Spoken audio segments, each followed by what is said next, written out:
Okay, update folks. So I went from 4K 60 to 4K 30. You should see no rocking or shaking or anything like that. I have not upgraded the OS to the new operating system because it usually messes up my Ecamm. And so this is the A7C. And when I'm looking on the screen, it looks totally different than when I'm seeing it on the monitor. So I have a more reddish tinge on there. And then you look at this one, and this is what I look like. But this is picture profile 11. I got Cinetone, and it's looking good. And it's 10-bit, 422 at 4K 30. So I don't have this at the highest quality of, how can I say it, the 4K. I have it on the lower, but it's still 10-bit or 10-bit. So I like it. I can see the autofocus around my eye. I can't see it on the A7C. So the ZV-E1 is much better than the A7C. I looked at the, I wasn't really deciding on this A7C2. I was more into the AC or A7CR. And the problem with that is camera guy was telling me about the grip, how you would, it's not straight because you set it down on a table and it would flop over. He didn't think that was quality was real good. And then he says, if you're into picture taking, yes, get the let's see, A7CR. But if you're not, go with the A7C2. But I went with, I was looking at the ZV-E10, but I had such a bad experience with my camera that the HDMI port failed, that I figured that the ZV-E1, which came out of nowhere, was a better quality. And so I chose that. I was looking at another R8. I was thinking about the R5. I didn't like that 30-minute time record limit. And when you have it on Ecamm inside and you're not recording internally, you have no problem. It'll go indefinitely. All right, that's a nice thing. And it has a clean HDMI out too.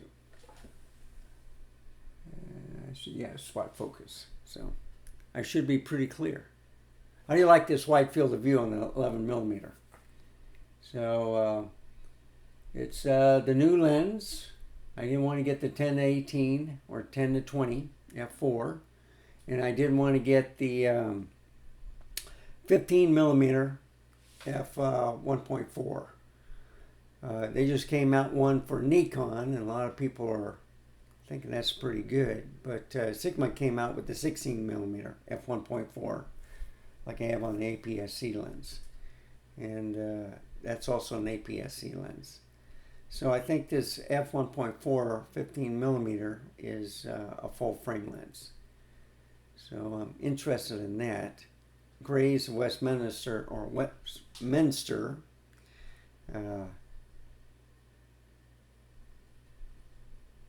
No, I'm sorry. It was Matt from Australia who did it. And he gets all the great stuff.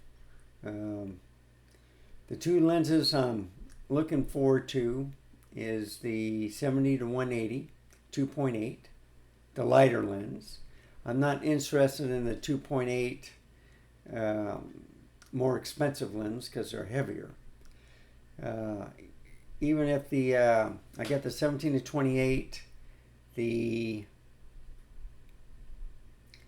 28 to 75, I'll get the 70 to 180, and then I'll get the 180 to 600, and that should take care of my line for Nikon for now, until they came up with some more APS-C lenses. I love this 24mm f1.7, which I have on my what was that, ZV-E10?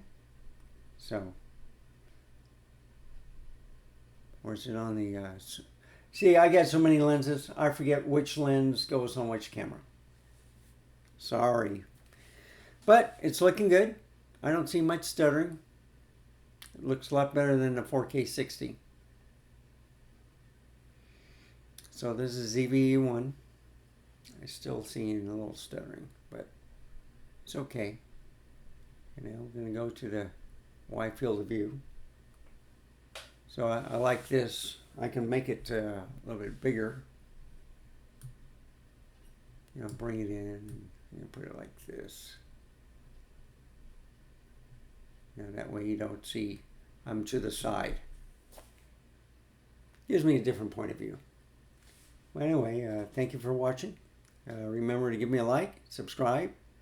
I replaced the ZV-1 Mark II with this ZV-E1, which is coming up right now. And they're both excellent cameras.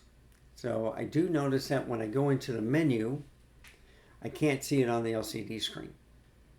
So I turn off the recording, because if I did the internal recording, then the LCD screen goes blank.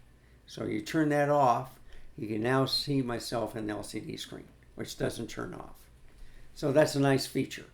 With Canon, the LCD screens turn off eventually until you hit the shutter button, and then it wakes up. But it's nice to see the Sonys in action. They're all working good. I just have it right here. 2 on my left, 1 on the right. 2 full frame on the left, 1 APS-C on the right. So all this time the A6100 is doing a great job for about, I think they're about $650 now. I don't know. But still a good camera. It has a flash. I was looking at the A6400 also. And then I have the R10. So I don't know. But still, this is a good camera B on the A6100. And you can see a little bit. I don't have the focus or defocus like on the other 2 cameras. Well, on the ZV-1 Mark II and the ZV-E1. I don't have it on the A7C, I believe. But anyway, for portable cameras, I can now take basically all 3 with me. And I got both backpacks set up where I can put all 3 cameras in there. And with the dummy batteries. So, anyway. Like I said, thank you for watching. Remember, stay safe. Keep smiling. Until next time, I shall see you then. Goodbye, folks. And I'll put this back to 0. Okay.